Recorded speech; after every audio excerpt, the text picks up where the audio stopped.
Journalist बनने के लिए क्या सबसे जरूरी होता है? नमस्कार, लीड इंडिया पब्लिशर्स एसोसिएशन में आपका बहुत बहुत स्वागत है। मैं हूं डॉक्टर तरुणा एस गौड़। अगर आपके मन में भी ये सवाल आता है तो जर्नलिस्ट बनने का रास्ता केवल जर्नलिज्म की डिग्री लेने तक सीमित नहीं होता। आज की जो पत्रकारिता है वो प्रिंट मीडिया, टेलीविजन और डिजिटल मीडिया तीनों ही प्लेटफॉर्म के जरिए होती है। इसीलिए एक नए जर्नलिस्ट के लिए पढ़ाई के साथ साथ practical reporting, writing, research, camera और डिजिटल स्किल सीखना भी जरूरी होता है। तो इस वीडियो में हम A to Z जानेंगे कि पढ़ाई क्या जरूरी होती है, अगर जर्नलिज्म में पढ़ाई नहीं की है तब कैसे पत्रकारिता की जा सकती है, जर्नलिस्ट कौन होते हैं, पहले उसकी परिभाषा से ही शुरू करते हैं। जर्नलिस्ट यानी पत्रकार वो व्यक्ति होते हैं जो किसी घटना, मुद्दे या फिर सार्वजनिक महत्व की जानकारी को इकट्ठा करते हैं, उसकी पुष्टि करते हैं और उसका विश्लेषण करते हैं और साथ में उसे लोगों तक समाचार के रूप में पहुंचाते हैं। ये डेफिनेशन के अनुसार है, लेकिन एक जर्नलिस्ट का काम अब कैमरा फेस करना भी है, राइटिंग भी है। तो इसी लिहाज से उसका काम केवल बोलना या फिर कैमरे के सामने आना नहीं, बल्कि रिपोर्टर को मौके पर भी जाना पड़ता है, यानी कि फील्ड में जाना पड़ता है, फैक्ट्स और विजुअल्स को जुटाने के लिए। लोगों से बातचीत करनी पड़ती है, इंटरेक्शन करना पड़ता है, न्यूज सोर्स डेवलप करने पड़ते हैं, बहुत सारे डॉक्यूमेंट्स को रीड करना पड़ता है, उन्हें एनालाइज भी करना पड़ता है। इसमें सरकारी रिकॉर्ड भी हो सकते हैं, RTI से मांगी गई सूचनाएं भी होती हैं। इन सब के बाद जो भी कलेक्शन हुआ, जो भी फैक्ट्स आए, उनको वेरीफाई करना पड़ता है। तो इस तरीके से जर्नलिज्म की तैयारी होती है। अच्छी पत्रकारिता की पहली शर्त क्या होती है? एक अच्छा जर्नलिस्ट फैक्ट और ओपिनियन को हमेशा सेपरेट रखता है। तो ये तो हमने बेसिक जान लिया जर्नलिज्म की परिभाषा और जर्नलिस्ट कौन होते हैं। अब जानते हैं कि जर्नलिस्ट बनने के लिए पढ़ाई कौन सी करनी पड़ती है। जर्नलिज्म में आने के लिए सबसे सीधा रास्ता है जर्नलिज्म या फिर मास कम्युनिकेशन की पढ़ाई। 12वीं के बाद विद्यार्थी bachelor of degree in journalism and mass communication जैसे पाठ्यक्रमों में एडमिशन लेते हैं। अगर किसी ने ग्रेजुएशन ऑलरेडी कर रखा है तो वो पोस्ट ग्रेजुएशन में भी डिप्लोमा या डिग्री कर सकते हैं, जैसे MA in mass communication and journalism. इसके अलावा PG डिप्लोमा, जैसे कि हमने आपको बताया, वो 1 ईयर का कोर्स होता है। लेकिन अगर हम पत्रकारिता की फील्ड की बात करें तो जर्नलिस्ट बनने के लिए केवल डिग्री ही आपकी पहचान नहीं बनाती, बल्कि आपको लिखना, सवाल पूछना, फैक्ट्स को खोजना, इंटरव्यू करना, न्यूज सेंस डेवलप करना, घटनाओं को समझने की क्षमता भी विकसित करनी होती है। यही कारण है कि जर्नलिज्म की पढ़ाई के साथ साथ प्रैक्टिकल वर्क भी बहुत इंपॉर्टेंट होता है। कई जगह जर्नलिज्म मास कम्युनिकेशन की क्वालिफिकेशन मांगी जाती है, जबकि कुछ इंस्टीट्यूट जो मीडिया के हैं वो दूसरे विषयों में ग्रेजुएशन या फिर रिपोर्टर या फिर कंटेंट राइटर, रिसर्चर या फिर डिजिटल कंटेंट रोल्स के लिए अलग अलग अपॉर्चुनिटी देते हैं। इसीलिए अगर आपने जर्नलिज्म की पढ़ाई नहीं की है तो रास्ते बंद नहीं है, लेकिन आपको जर्नलिज्म की प्रैक्टिकल स्किल जरूर अलग से सीखनी होती है। तो अलग से कैसे सीखेंगे ये जर्नलिज्म की जो स्किल होती है, इसके बारे में आगे आपको बताएंगे विस्तार से।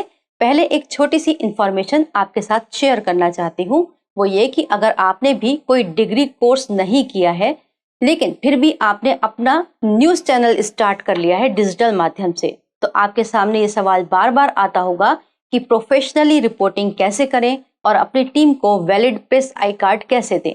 तो आप हमारे साथ मीडिया टाई अप कर सकते हैं, लेकिन हाँ, एक शर्त है कि आपको वास्तव में पत्रकारिता करनी होगी। ये पावर ऑफ प्ले का गेम नहीं होगा। अगर आप सच्ची पत्रकारिता करते हैं तो आपको हमारा सपोर्ट यानी लीड इंडिया का सपोर्ट जरूर मिलेगा। मीडिया टाई अप के बाद हम डिजिटल प्लेटफॉर्म्स के साथ अपना जो मीडिया रजिस्ट्रेशन नंबर है वो शेयर करते हैं, प्रोफेशनल मीडिया ट्रेनिंग प्रोवाइड करते हैं। ये 1 डे वेबिनार के थ्रू होता है। लीड इंडिया पब्लिशर्स एसोसिएशन, जो कि एक मीडिया एसोसिएशन है जो देश भर में पत्रकारों की सहायता के लिए काम करती है, उसकी सदस्यता भी मिलती है, वो भी निःशुल्क होती है। साथ ही साथ जो मीडिया टाइप करते हैं उनको एक मीडिया ग्रुप में जोड़ा जाता है, जिसके अंदर देश भर में ऐसे पत्रकार और ऐसे डिजिटल प्लेटफॉर्म जुड़े हैं जो मीडिया टाइप के थ्रू ट्रू जर्नलिज्म करते हैं। इसके अलावा और भी बहुत सारे सपोर्ट हैं। अगर आपको अधिक जानकारी चाहिए तो आप हमारे हेल्पलाइन नंबर पर कॉल कर सकते हैं। अब बताते हैं कि पत्रकारिता के लिए प्रैक्टिकल नॉलेज आपको कहाँ से मिलेगी। इसके लिए एक चीज बहुत जरूरी होती है और वो होती है इंटर्नशिप। क्लासरूम में जर्नलिज्म की पढ़ाई करना और सीखना एक्चुअल में दोनों अलग अलग चीज होती हैं, क्योंकि न्यूज रूम में जो कुछ भी होता है वो प्रैक्टिकल नॉलेज के बेस पर ही होता है। ऐसे में आप अगर इंटर्नशिप करते हैं तो आपको ये बहुत काम आती है।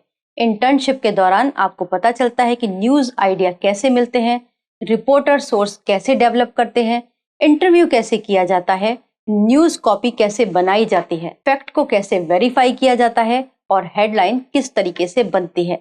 साथ ही साथ वीडियो और फोटो जर्नलिज्म किस तरीके से की जाती है, डिजिटल प्लेटफॉर्म के लिए स्टोरी कैसे लिखी जाती है, कैसे पब्लिश की जाती है, ये सब जानकारी आपको इंटर्नशिप के दौरान प्रैक्टिकली न्यूज रूम में मिलती है। अब आपके मन में आएगा कि आखिर इंटर्नशिप मिलेगी कैसे और उसके लिए क्या करना होगा, क्या क्या वहां पर सीखना होगा।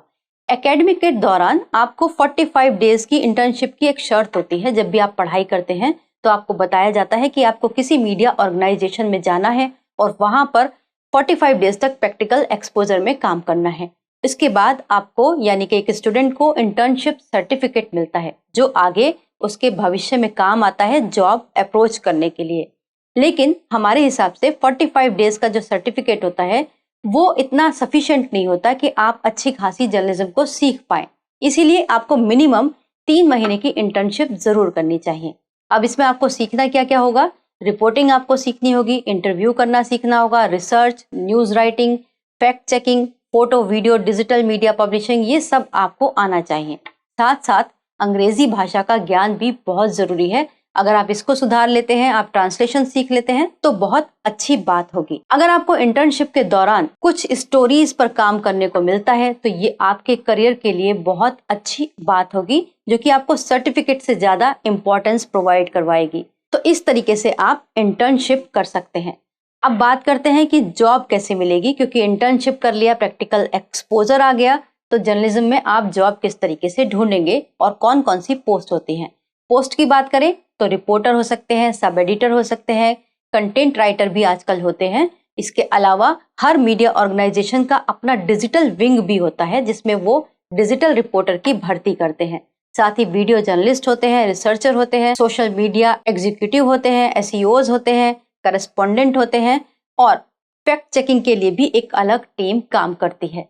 इसके अलावा शुरुआत में सैलरी की बात करें तो सैलरी आपकी मिनिमम से भी स्टार्ट हो सकती है। अगर अच्छे ऑर्गेनाइजेशन में जाते हैं तो आपको ज़्यादा अच्छा सैलरी पैकेज भी मिल सकता है, लेकिन शुरुआत में आपको सीखने पर ज़्यादा फोकस करना चाहिए। बाद में तो अपॉर्चुनिटीज़ आप खुद ही डेवलप कर लेंगे। एक नए जर्नलिस्ट को अपना पोर्टफोलियो क्रिएट करने पर ज़्यादा ध्यान रखना चाहिए। मतलब कि आपकी न्यूज़ स्टोरीज कितनी हैं, आपके इंटरव्यूज़ कितने हैं, ग्राउंड रिपोर्ट आपने कितनी की है, वीडियो और इंटरैक्टिव रिसर्च स्टोरीज, उन सब के लिंक, ये सब आपको संभाल कर रखने चाहिए। अगर आपके बकेट में आपके इस तरीके की स्टोरीज होंगी, आपका पोर्टफोलियो मजबूत होगा और आपको जॉब बहुत आसानी से मिल जाएगी। इतना ही नहीं, ये पोर्टफोलियो आपको फ्यूचर में एक्रेडिटेशन यानी मान्यता प्राप्त पत्रकार बनने में भी बहुत हेल्पफुल होंगे। तो ये थी पूरी जानकारी कि एजुकेशन कैसे होती है, इंटर्नशिप कैसे होती है, आपको क्या क्या स्किल जरूरी है, इन सब पर हमने इस वीडियो में बात की। लेकिन अगले वीडियो में हम एक और इम्पोर्टेंट टॉपिक लेंगे, वो है डिजिटल मीडिया में जर्नलिस्ट कैसे बने और क्या डिजिटल मीडिया में भी पत्रकारिता के नियम लागू होते हैं। ये टॉपिक इसलिए लिया क्योंकि आज का समय जो है वो डिजिटल पर शिफ्ट हो रहा है। आप देख भी रहे होंगे कि बहुत सारे यूट्यूबर्स हैं जो पत्रकारों की तरह ही काम करते हैं। उनको बहुत तरीके की तकलीफें होती हैं, समस्याएं होती हैं, उन्हें लॉज की जानकारी नहीं होती, वो किन फ्रेमवर्क में काम कर सकते हैं, उनके लिए ये जानना भी बहुत जरूरी होता है। तो अगले वीडियो में हम इन सब विषयों पर डिस्कस करेंगे। चलते चलते एक बार सम अप कर लेते हैं जो हमने इस वीडियो में डिस्कस किया। जैसे कि एक रिपोर्टर के लिए क्या जरूरी है, बेसिक जर्नलिज्म के लिए रिपोर्टिंग, न्यूज राइटिंग और बहुत सारी स्किल्स जैसे कैमरे से जुड़ी हुई बातें और साथ ही साथ वेब और डिजिटल प्लेटफॉर्म से जुड़ी हुई बातें।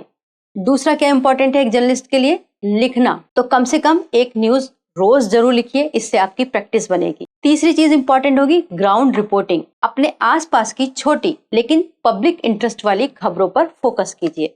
चौथा काम क्या करना है, आपको इंटर्नशिप करनी है किसी भी बेहतर मीडिया ऑर्गेनाइजेशन में। आप इसे अपने लोकल न्यूज़पेपर में भी जा सकते हैं या फिर कोई आपका डिजिटल प्लेटफॉर्म बहुत अच्छा काम कर रहा है तो वहां भी इंटर्नशिप कर सकते हैं।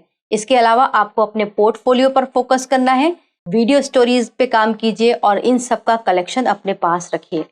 छठा काम आपको क्या करना है, डिजिटल स्किल सीखना है, जैसे मोबाइल जर्नलिज्म कैसे होती है, वीडियो एडिटिंग कैसे होती है, सोशल मीडिया और वेब पब्लिशिंग किस तरीके से की जाती है। इसके अलावा अगर आप किसी मीडिया संस्थान में जॉब नहीं करना चाहते, केवल डिजिटल प्लेटफॉर्म पर रहना चाहते हैं, तो आपके लिए अवसर बहुत बड़े हैं। करने के लिए बहुत कुछ है आपके पास और आपकी सपोर्ट में लीड इंडिया भी हो सकता है। अगर आपको इस संबंध में कोई भी सवाल करना है तो आप हमारे हेल्पलाइन नंबर पर कांटेक्ट कर सकते हैं, कॉल कर सकते हैं। सोमवार से लेकर शनिवार सुबह 10 बजे से लेकर शाम को 7 बजे तक आप कॉल कर सकते हैं। लेकिन अगर कॉल बिजी हो, लगातार कनेक्ट नहीं कर पा रहे हो, तो आप हमें व्हाट्सएप पर मैसेज छोड़िए, हमारी टीम आपको कॉल बैक कर लेगी। अगर आपको ये वीडियो अच्छा लगा हो तो इसे अपने साथी पत्रकारों के साथ या फिर नए स्टूडेंट्स के साथ शेयर जरूर कीजिएगा। वीडियो देखने के लिए बहुत बहुत धन्यवाद।